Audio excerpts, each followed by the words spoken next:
Assalamualaikum warahmatullahi wabarakatuh. Memiliki anak-anak yang solih dan solihah, tentu ialah dambaan dari setiap orang tua. Dan tiada satu orang tua pun yang ingin anak-anaknya kelak menjadi anak-anak yang durhaka terhadap mereka. Sangat memprihatinkan rasanya bila kita jumpai di sekitar kita, tatkala ada orang tua yang diperlakukan secara tidak sopan dan bahkan kasar oleh anak-anak mereka. Perlu diketahui bahwa anak belum tentu menjadi satu-satunya yang bersalah dalam hal tersebut. Sebab dalam beberapa survei yang kami lakukan, ternyata sebagian besar pelaku pendurhakaan ini mengaku bahwa perlakuan yang mereka lakukan itu sebagai balasan atas perlakuan orang tuanya dulu sewaktu mereka masih kecil dan bahkan sewaktu mereka masih di usia remaja. Dan setelah kami amati dan diam-diam mengambil informasi, ternyata ada beberapa titik masalah yang membuat seorang anak menjadi dendam dan durhaka kepada orang tuanya di hari tua. Antara lain ialah 1. Orang tua yang pilih kasih terhadap anak-anaknya. Benar, ketika seorang anak memiliki suatu prestasi atau kelebihan dibandingkan dengan saudaranya yang lain, orang tua seringkali mengistimewakannya dan memberikannya perlakuan yang berbeda dari saudaranya yang lain.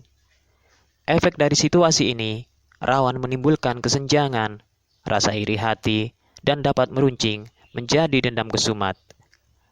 Maka dari itu, dear orang tua yang budiman, syukuri dan setarakan semua anak-anak kita dengan segala kekurangan dan kelebihan mereka masing-masing. 2. Orang tua yang suka memarahi anaknya, yakni ketika anak melakukan sebuah kesalahan dan orang tua seringkali menanggapinya dengan mendahulukan amarahnya. Tentu, ini akan membuat anak merasa tidak nyaman dan geram terhadap sikap orang tua mereka yang suka menghakiminya dan bukannya memberikan mereka bimbingan dan pengertian. Selain itu juga, sikap orang tua yang semacam ini malah menjadi contoh yang buruk yang otomatis terekam dalam ingatan anak yang kemudian akhirnya ditiru.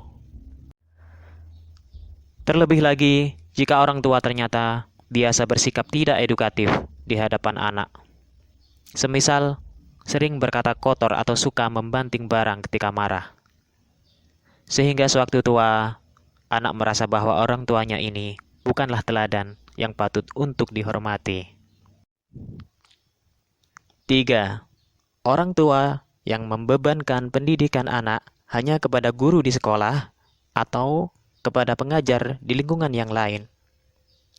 Jika pendidikan anak hanya diperoleh dari luar rumah saja, tentu anak tidak akan mampu untuk menerapkan didikannya secara sempurna di lingkungan rumahnya sendiri, tanpa adanya praktek perbuatan nyata yang diberikan oleh orang tuanya secara langsung untuk melengkapi teori-teori yang diperolehnya dari sang guru.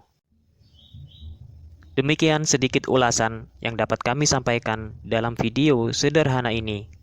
Semoga dapat menjadi peringatan bagi kita semua untuk tidak berbuat durhaka terhadap anak-anak kita. Dan semoga Allah anugerahi kita semua dengan anak-anak yang solih dan solihah. Amin.